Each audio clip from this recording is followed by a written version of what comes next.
మా latest videos కోసం మా ఈ తెలుగు న్యూస్ ఛానల్ సబ్స్క్రైబ్ చేసి గంట సింబల్ యాక్టివేట్ చేసుకోండి. రేపే కామికా ఏకాదశి. ఆదివారం రాత్రి 7 వేప చెట్టు దగ్గర ఈ ఒక్కటి పడేయండి చాలు. 2 నిమిషాల్లో మీ దరిద్రం పోయి కోట్ల వర్షం కురుస్తుంది. మహా రాజయోగం పడుతుంది. ఎందుకంటే సృష్టిలో చెట్లకు ఎంతో ప్రాధాన్యత ఉంది. అందులోనూ మన హిందూ సాంప్రదాయంలో కొన్ని చెట్లను సాక్షాత్తు దేవతా స్వరూపాలుగా భావించి పూజిస్తాము. అలాంటి ఎంతో పవిత్రమైన శక్తివంతమైన చెట్లలో వేప చెట్టు ముందు వరుసలో ఉంటుంది. వేప చెట్టు గురించి ఎంత చెప్పినా తక్కువే. ఇది కేవలం ఒక చెట్టు కాదు, సాక్షాత్తు దేవతా వృక్షం. వేప చెట్టులో స్వయంగా పరాశక్తి అయిన అమ్మవారు కొలువై ఉంటుందని మన పురాణాలు ఘోషిస్తున్నాయి. వేప చెట్టుకు అమృత తత్వం ఉంటుంది. క్షీరసాగర మథనంలో ఉద్భవించిన అమృతం కొన్ని చుక్కలు భూమిపై పడినప్పుడు ఆ అమృత బిందువుల నుండే వేప చెట్టు ఉద్భవించిందని ఒక పురాణ గాథ ఉంది. అందుకే వేప చెట్టుకు ఎలాంటి రోగాలనైనా కష్టాలనైనా పారద్రోలే అద్భుతమైన అమృత శక్తి, దివ్యశక్తి ఉంటుంది. సాక్షాత్తు ఆ సిరి సంపదలకు అధిదేవత అయిన లక్ష్మీదేవికి, అలాగే సకల లోక రక్షకుడైన శ్రీ మహావిష్ణుమూర్తికి ఇద్దరికీ కూడా వేప చెట్టు అంటే ఎంతో ఇష్టం. ఎక్కడైతే వేప చెట్టు పచ్చగా కళకళలాడుతూ ఉంటుందో అక్కడ సాక్షాత్తు లక్ష్మీనారాయణులు కొలువై ఉంటారు. అందుకే వేప చెట్టు గాలి సోకితే అనారోగ్యాలు దూరం అవ్వడమే కాదు, ఇంట్లో ఉన్న దరిద్రం కూడా పారిపోతుంది. అయితే రేపు ఏకాదశి రోజు సాయంత్రం 4 గంటల నుండి 7 గంటల మధ్యలో వేప చెట్టు దగ్గర ఈ ఒక్కటి పడేస్తే చాలు. మీ జీవితంలో మీరు అనుభవిస్తున్న కష్టాలు, కన్నీళ్లు అన్నీ కర్పూరంలా కరిగిపోతాయి. మీరు ఊహించిన విధంగా కేవలం కొన్ని నిమిషాల్లోనే మీ జీవితంలోని కష్టాలు పోతాయి. సంవత్సరాలుగా మిమ్మల్ని పట్టి పీడిస్తున్న దరిద్రం మీ ఇంటి నుండి శాశ్వతంగా వదిలిపోతుంది. మీకు ఊహించని విధంగా ధన లాభం కలుగుతుంది. సాక్షాత్తు ఆ అష్టలక్ష్ములలో ఒకటైన ధనలక్ష్మి మీ ఇంటికి నడుచుకుంటూ వస్తుంది. లక్ష్మీదేవి అనుగ్రహం సంపూర్ణంగా కలుగుతుంది. మరి ఈ ఏకాదశి రోజు సాయంత్రం వేప చెట్టు మొదట్లో ఏ వస్తువును పడేయాలి, ఏ వస్తువు పడేస్తే మీకు రాజయోగం పడుతుంది అనే విషయాన్ని ఈ వీడియోలో మనం వివరంగా తెలుసుకుందాం. అలాగే ఈరోజు ఏ కూర తినకూడదు, ఎలాంటి పనులు చేయకూడదు అనే విషయాలను కూడా తెలుసుకుందాం. ఫ్రెండ్స్, అంతకంటే ముందు దయచేసి ఈ వీడియోకి ఒక లైక్ కొట్టి కమెంట్ సెక్షన్లో ఓం నమో నారాయణాయ అని కమెంట్ పెట్టండి.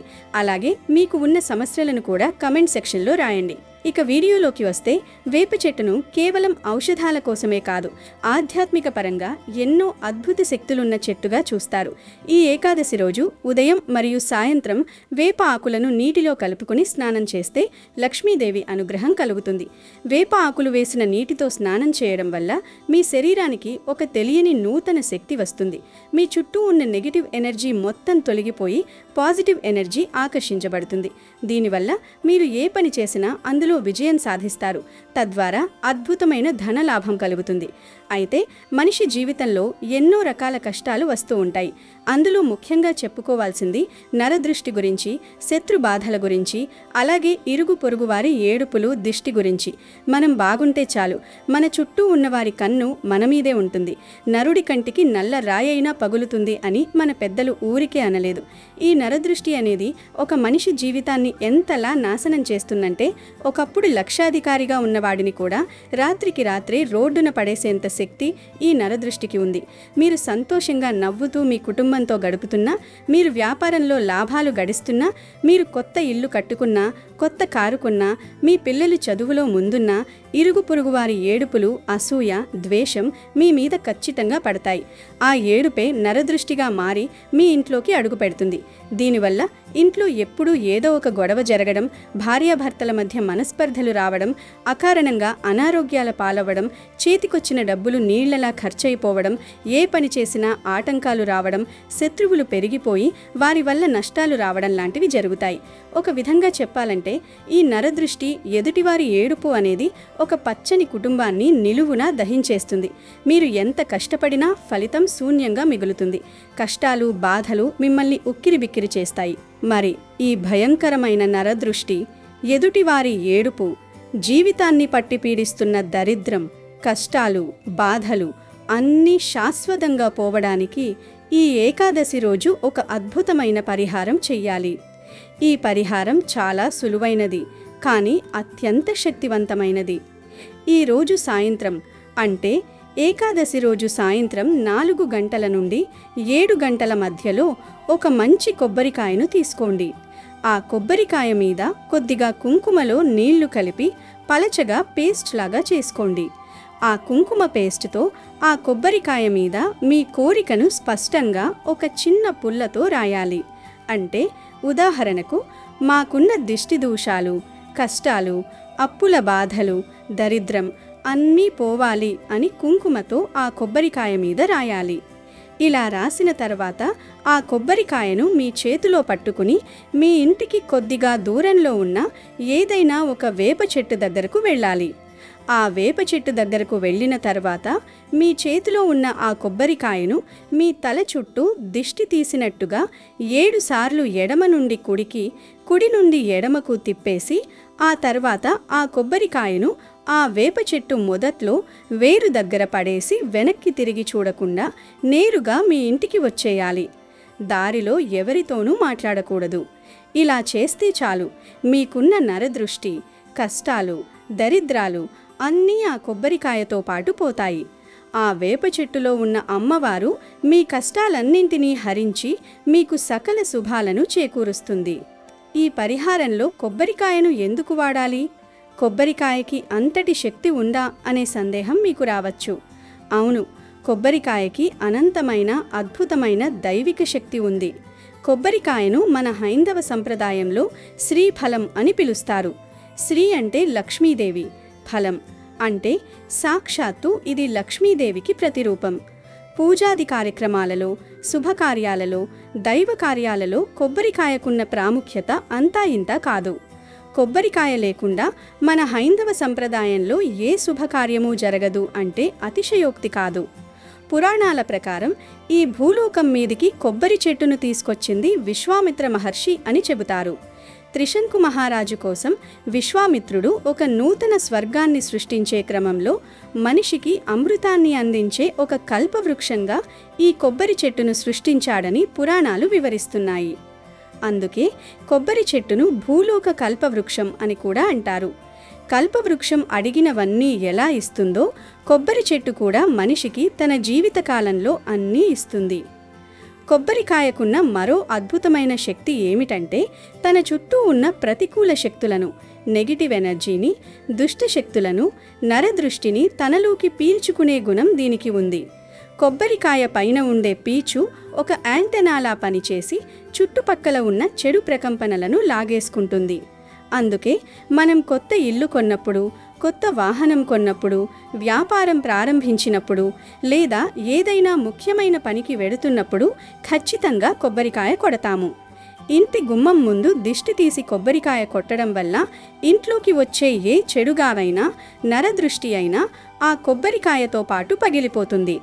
వాహనాలకు కొబ్బరికాయ కొట్టడం వల్ల ప్రమాదాలు జరగకుండా ఉంటాయని విశ్వసిస్తారు.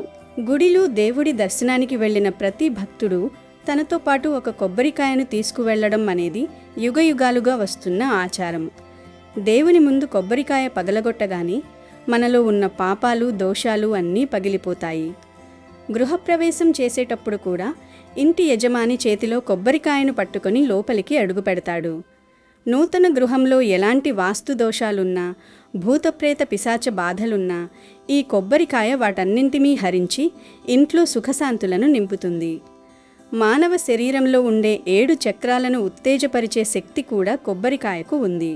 ఒక వ్యక్తిపై విపరీతమైన దిష్టిదోషం ఉన్నప్పుడు వారి ఆరా దెబ్బతింటుంది. అప్పుడు ఆ వ్యక్తి చుట్టూ ప్రతికూల వలయం ఏర్పడి వారు ఏ పని చేసినా కలిసిరాదు. అటువంటి సమయంలో ఈ కుంకుమతో కోరిక రాసిన కొబ్బరికాయను తల చుట్టూ తిప్పడం వల్ల ఆ కొబ్బరికాయ పీచు ఒక అయస్కాంతంలా పనిచేసి ఆరాలో పేలుకుపోయిన నెగటివ్ ఎనర్జీ మొత్తాన్ని పీల్చేసుకుంటుంది. కుంకుమ అనేది అమ్మవారికి ప్రతిరూపం, అలాగే రక్షణకు కవచం. కుంకుమతో కోరికను రాసినప్పుడు ఆ కోరిక వెనుక ఉన్న బాధ, ఆవేదన అన్నీ ఆ కొబ్బరికాయలోకి ఆవాహనమవుతాయి.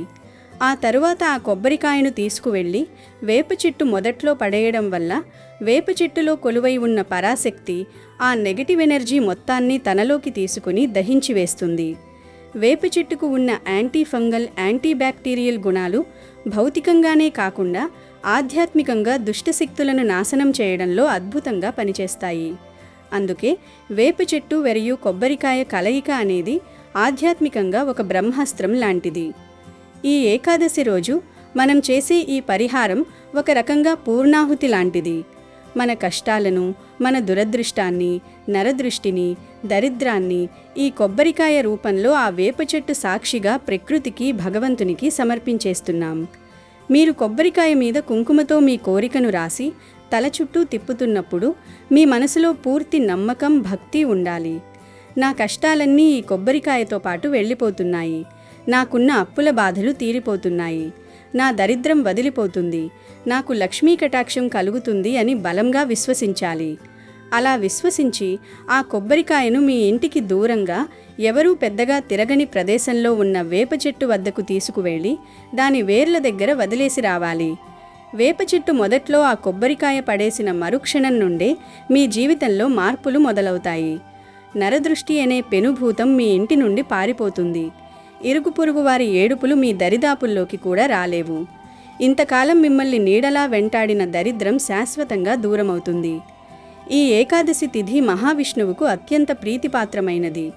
ఆ సమయంలో కొబ్బరికాయ పరిహారం వేప చెట్టు వద్ద చేయడం వల్ల మీకు తిరుగులేని రాజయోగం పడుతుంది.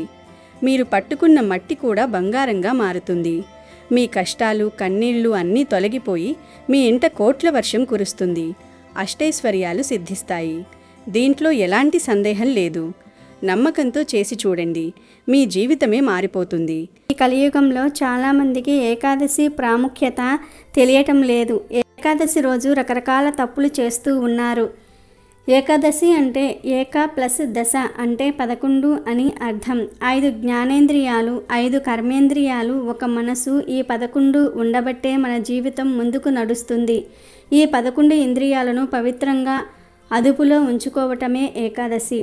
నాలుక, ముక్కు, చెవి, కన్ను, చర్మం ఇవి 5 జ్ఞానేంద్రియాలు. వీటి వలనే మనకు సెన్స్ తెలుస్తుంది.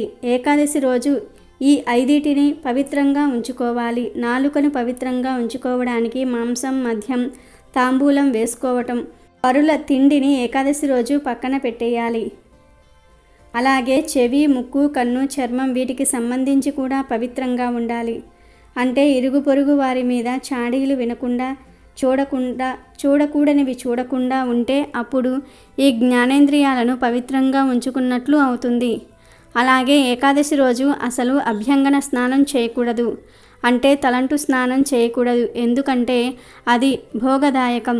అలాగే ఏకాదశి రోజు క్షవరం చేయించుకోకూడదు. తల మీద నీళ్లు పోసుకుని స్నానం చేయొచ్చు. మృత్తికా స్నానం చేస్తే ఇంకా మంచిది. మృత్తికా స్నానం అంటే మట్టిని, నువ్వుల పిండిని, ఆవు పేడను ఈ మూడిటిని కలిపి ఒంటికి పట్టించుకొని స్నానం చేస్తే దానిని మృత్తికా స్నానం అంటారు. ఈ 3 పదార్థాలు దివ్యమైన ఔషధ గుణాలను కలిగి ఉంటాయి. ఈ మృత్తికా స్నానం చేసే శరీరానికి చాలా మేలు జరుగుతుంది. వాక్కు, చేతులు, కాలు, మలద్వారం, మూత్రద్వారం ఈ 5 కర్మేంద్రియాలు. ఈ కర్మేంద్రియాలతో కూడా ఎటువంటి తప్పులు చేయకూడదు. అంటే పరులను నిందించకూడదు, బాధ పెట్టకూడదు. పాషాండులతో చర్చలకు, వాదనలకు దిగకండి. అలాగే దశమి రాత్రి నుండి ద్వాదశి రోజు పారణ చేసే వరకు బ్రహ్మచర్యం పాటించాలి. ఇలా ఈ తప్పులు చేయకుండా ఉండగలిగితే గనుక జ్ఞానేంద్రియాలు, కర్మేంద్రియాలు, మనసు ఇవన్నీ పవిత్రంగా ఉంటాయి. ఇది ఏకాదశి చేసే పద్ధతి. దీనితో పాటు ఏకాదశి పూజ చేసుకోవాలి. ఏకాదశి ఉపవాసాన్ని 12 ఏళ్లలోపు పిల్లలు, 65 ఏళ్లు దాటిన వృద్ధులు చేయకూడదు. ఏకాదశిని గృహస్థులు, బ్రహ్మచారులు, సన్యాసులు, వితంతువులు ఎవరైనా సరే చేసుకోవచ్చు. ఏ కులం వారైనా సరే చేసుకోవచ్చు. కాబట్టి ఆరోగ్యపరంగా, ఆధ్యాత్మిక పరంగా ఎన్నో ప్రయోజనాలు అందించే ఏకాదశిని ఎవ్వరూ వదలవద్దు. ఈ ఏకాదశి రోజున మనం కోరుకున్న కోరికలు నెరవేరాలన్నా, చేసిన పూజ దైవానికి చేరాలన్నా కొన్ని కూరలను పొరపాటున కూడా వండకూడదు, తినకూడదు. మామూలుగా ఏకాదశి నాడు మాంసాహారం అంటే చికెన్, మటన్, చేపలు, రొయ్యలు తినకూడదనే విషయం అందరికీ తెలిసిందే. అలాగే కోడిగుడ్డు కూడా మాంసాహారం కిందే వస్తుంది కాబట్టి దీన్ని కూడా ఏ రూపంలోనూ తినకూడదు. ఇంట్లో కానీ, ఇంటి బయట రెస్టారెంట్లలో కానీ ఆర్డర్ పెట్టుకుని కానీ ఏ విధంగానూ అస్సలు తినకూడదు. కేవలం నాన్ వెజ్ మాత్రమే కాదు, ఈరోజు కొన్ని కూరగాయలను కూడా తినకూడదు. అందులో మొట్టమొదటిది క్యాబేజ్. క్యాబేజ్ అంటే పింక్ కలర్ క్యాబేజ్ కావచ్చు, లేదా మామూలు క్యాబేజ్ కావచ్చు. క్యాబేజీకి సంబంధించినటువంటి కూరలు ఏవి కూడా ఈ రోజున వండద్దు, తినద్దు. తింటే మాత్రం నరకమే. ఇంకా తరువాత పొట్లకాయ కూరను కూడా ఈ రోజున పొరపాటున వండద్దు, తినద్దు. ఈ పొట్లకాయ కూరను వండినా తిన్నా కూడా మీరు కోరి కోరి కష్టాలను కొనుక్కుని తెచ్చుకున్నట్లే అవుతుంది. ఇక తర్వాత కాకరకాయ. కాకరకాయ చేదుగా ఉంటుంది, ఆరోగ్యానికి మంచిదే. కానీ ఇలాంటి ప్రత్యేకమైనటువంటి రోజుల్లో ఇలాంటి చేదు కూరలు వండుకుంటే మన జీవితాల్లో కూడా కష్టాలు ఎక్కువగా మిగులుతాయి. తర్వాత తీపి గుమ్మడికాయని కూడా ఈ రోజున ఏ రూపంలో కూడా వండద్దు, తినద్దు. బూడిద గుమ్మడికాయను కూడా జ్యూసుల రూపంలో కానీ, కూరల రూపంలో కానీ, వడియాల రూపంలో కానీ ఈ గుమ్మడికాయలను ఈరోజు వాడద్దు. తర్వాత దొండకాయ. దొండకాయ కూడా ఈరోజు ఎట్టి పరిస్థితులలో కూడా ఇంటికి తెచ్చుకోవడం కానీ, వండుకోవడం కానీ, తినడం కానీ చేయకూడదు. సొరకాయ ఆరోగ్యానికి చాలా మంచిది, అన్ని రకాలైన పోషక విలువలతో ఉంటుంది. కానీ ఈ ఒక్కరోజు మాత్రం సొరకాయ తినకూడదు. తర్వాత ఈరోజు కాలీఫ్లవర్ కూడా అవాయిడ్ చేయాలి. కాలీఫ్లవర్తో గోబీ మంచూరియా అని, లేదంటే కాలీఫ్లవర్ పకోడీ అని చెప్పి, పిల్లలకి ఇష్టమని చెప్పి, అలాగే హెల్త్కి కూడా మంచిదని చెప్పి వండుతూ ఉంటారు. కానీ ఈరోజు దీన్ని మాత్రం పొరపాటును కూడా తినకండి. తర్వాత వచ్చేసి క్యారెట్. క్యారెట్ ఆరోగ్యానికి కానీ, కళ్ళకి కానీ చాలా మంచిది. కానీ క్యారెట్ని ఈ ఒక్కరోజు వండుకోకూడదు, జ్యూస్ రూపంలో కూడా తీసుకోకూడదు. ఇవే ఈరోజు పొరపాటును కూడా తినకూడని కూరలు. ఇక ఈరోజు కొన్ని కూరలని తింటే మాత్రం మహాపుణ్యం, ఐశ్వర్యం కలిసి వస్తుందని శాస్త్రాలు చెప్తున్నాయి. ఈ రోజున ఆడవారు గుర్తుపెట్టుకోవాల్సిన ముఖ్యమైన కూరగాయ బెండకాయ. ఈరోజు బెండకాయ కూరను వండి తినడం వల్ల మనసు ప్రశాంతంగా ఉంటుంది, మరియు ఇంట్లో గొడవలు తగ్గుతాయి. లక్ష్మీదేవి మీ ఒంట్లో స్థిర నివాసం ఉంటుంది. కాబట్టి ఈ రోజున బెండకాయతో చేసిన వంటకాలను వండడం శుభప్రదం. అంటే బెండకాయ కూర, బెండకాయ 65 లేదా బెండకాయను పప్పుచారులో వేసుకొని తినడమో చేస్తే మీకు సంవత్సరం వరకు ఎటువంటి కష్టాలు రాకుండా ఉంటాయి. కనుక బెండకాయను గుర్తుపెట్టుకొని వండండి, తినండి. దీనితో పాటుగా ఈ ఏకాదశి రోజున బొప్పాయి కాయ లేదా పండుని తినడం కూడా ఎంతో మంచిది. ఇది శరీరానికి శక్తిని ఇవ్వడమే కాకుండా అపమృత్యు దోషాలను హరిస్తుంది. గనుక బొప్పాయి కూర రూపంలోనూ, లేదా బొప్పాయి హల్వా రూపంలోనూ, లేదా పండు బొప్పాయి ముక్కల రూపంలోనూ ఏదో ఒక విధంగా ఈరోజు బొప్పాయిని తినండి. అలా తింటే మంచి బలం వస్తుంది, చాలా ఆరోగ్యం.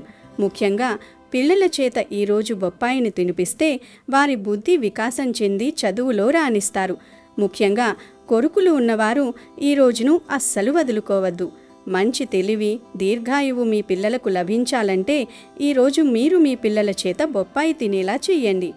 అలాగే ఈ ఏకాదశి పవిత్ర పర్వదినాన వండాల్సిన మరో అద్భుతమైన కూర ఉలవలు. ఈ ఏకాదశి రోజున ఉలవలను ఉడకబెట్టి తాలింపు పెట్టుకుని తిన్నా, లేదా వేడివేడిగా ఉలవచారు రూపంలో తీసుకున్నా, లేదా ఉలవ పప్పు రూపంలో తిన్నా సకల దేవతల అనుగ్రహం కలుగుతుంది. ఉలవలు సాక్షాత్తు విష్ణుమూర్తి అంశకు ప్రతీకగా భావిస్తారు. ఈ రోజున ఉలవలతో చేసిన వంటకాలను తీసుకోవడం వల్ల శరీరంలోని మలినాలు తొలగిపోయి ఆరోగ్యం సిద్ధిస్తుంది. అంతేకాకుండా మీ జాతకంలో ఉన్న గ్రహదోషాలు పటాపంచలైపోతాయి. ఎందుకంటే ఉలవలు గ్రహదోషాలను తొలగిస్తాయి. ముఖ్యంగా ఆర్థిక ఇబ్బందులతో సతమతమవుతున్న వారు ఈరోజు ఉలవచారు వండి తినడం వల్ల ఇంట్లో అష్టైశ్వర్యాలు సిద్ధిస్తాయి. లక్ష్మీదేవి కటాక్షంతో ధనవృద్ధి కలుగుతుంది. పిల్లలకు ఇది తినిపిస్తే వారిలో పట్టుదల, జ్ఞాపక శక్తి పెరుగుతాయి.